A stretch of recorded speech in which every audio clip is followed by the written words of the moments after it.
Et maintenant, je vais demander à Emmanuel Collin de me rejoindre pour ce mot de conclusion, qui est donc le directeur de la communication et de l'information de l'INCa.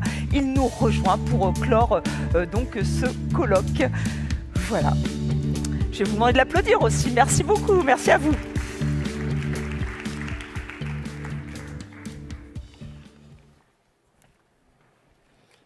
Mesdames et messieurs, nous voici arrivés à la fin de cette journée qui a été particulièrement riche en témoignages et en partage d'expériences, riche aussi des questions qu'elle a soulevées et des idées nombreuses qui en ont jailli.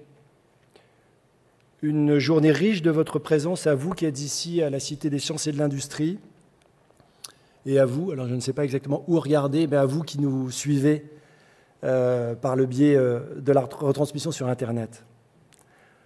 Au nom de l'Institut national du cancer, je souhaite adresser mes chaleureux remerciements à tous ceux qui, nombreux, ont participé aux côtés de l'Institut à la réussite de cette journée. En premier lieu, les intervenants qui ont alimenté, nourri et élevé les débats. Ceux qui étaient ici avec nous et ceux qui ont témoigné dans les différentes interventions filmées que nous avons vues. Je veux citer aussi les membres, et on en a parlé tout à l'heure, du comité de pilotage et du comité opérationnel qui nous ont accompagnés dans la conception de cet événement. Merci également aux équipes de l'Institut national du cancer qui ont travaillé à la préparation de ce colloque, et tout particulièrement à Marie-Sophie Ganac, qui est ici au premier rang, qui a tant fait sur la question cancer et emploi au sein de notre institut.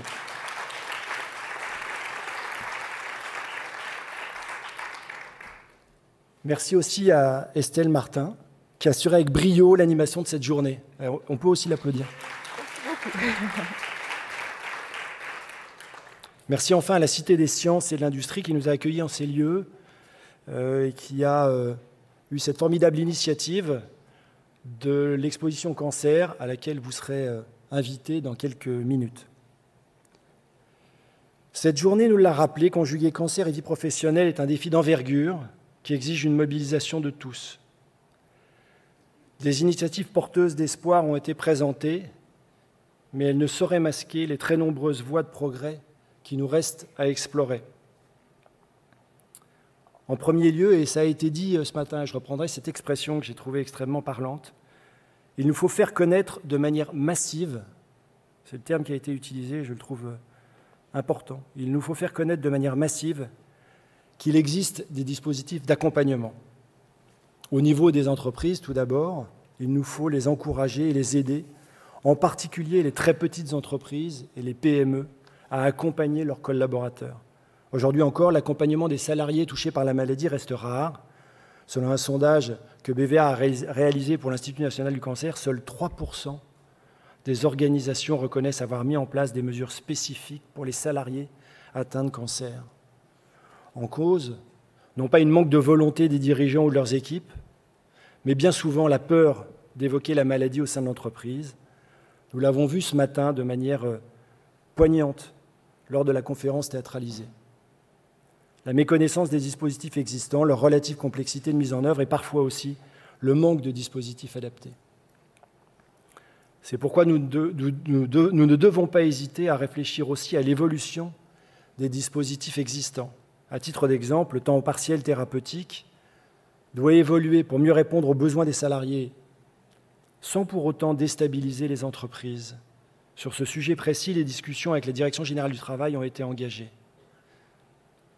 Nous l'avons dit, la crise sanitaire a imposé une plus grande agilité aux organisations, elle a fait évoluer le rapport au travail et elle a fait bouger la société tout entière. Ce sont autant d'opportunités pour explorer de nouvelles pistes conciliant efficacité du collectif de travail et prise en compte de la fragilité, je devrais dire peut-être la vulnérabilité du salarié atteint par la maladie.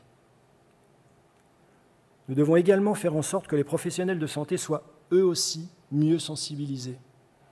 On l'a dit ce matin, la culture doit encore évoluer. La médecine tend encore trop souvent à confiner le malade chez lui. Nous le préférons debout et en activité, à chaque fois que cela est possible et souhaitable, bien entendu. Enfin, c'est aussi du domaine de la recherche que viendront les avancées. La stratégie décennale de lutte contre les cancers guide également nos actions dans ce domaine essentiel. La recherche doit permettre d'enrichir la connaissance et encourager des expérimentations innovantes dans une optique de transférabilité. C'est également au niveau européen et international que l'Institut s'est engagé en matière de recherche. Ici même, en début de semaine, lundi et mardi, se sont tenues 2 journées scientifiques internationales organisées par l'Institut. Elles ont permis le croisement de données pluridisciplinaires et ont favorisé les échanges entre des chercheurs de plus de 20 pays qui travaillent sur la question du maintien et du retour à l'emploi.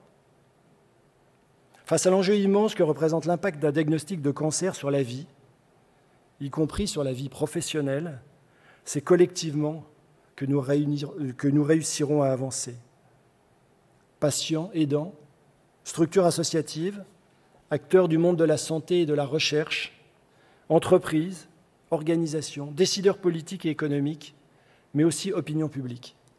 C'est ensemble que nous parviendrons à assurer aux malades atteints de cancer un environnement professionnel de nature à faciliter leur rétablissement et améliorer leur qualité de vie. La diversité, l'expertise et la détermination des intervenants qui ont participé à la journée que nous venons de vivre ensemble, l'attention portée au sujet par tous ceux qui ont suivi les débats, sont de vraies sources d'optimisme. Merci de votre engagement, merci de votre écoute. Merci Emmanuel. Et voilà, c'est donc la fin de ces rencontres. Merci de votre attention, à vous qui êtes dans la salle et à vous qui nous regardez donc en streaming. Juste 2 petites informations pratiques avant de nous quitter. L'exposition sur la visite, non, je vais le mettre dans l'autre sens, hein, la visite de l'exposition cancer, c'est maintenant. Donc là, vous avez beaucoup de chance parce que la commissaire Maud Gouy vous attend et elle va pouvoir donc vous faire une visite guidée. Et si vous n'êtes pas là ou vous n'avez pas le temps, je vous rappelle que c'est jusqu'au 8 août, donc ici à la Cité des Sciences et de l'Industrie. C'est une très belle exposition qui a été faite en partenariat avec l'INCa. Et enfin, si vous voulez revoir les moments forts ou la table ronde, il y a des propos qui vous ont intrigué, que vous avez envie de réécouter, ou alors ce très beau film qui a été fait avec ces témoignages, je ne sais plus qui le disait, mais effectivement extrêmement fort, puissant, eh bien ça sera sur le site et la chaîne YouTube de l'INCa. Il faudra peut-être attendre un petit peu avant de les retrouver sur le site, mais ils y seront. Merci encore de votre attention et je vous souhaite une excellente fin de journée. Merci à vous.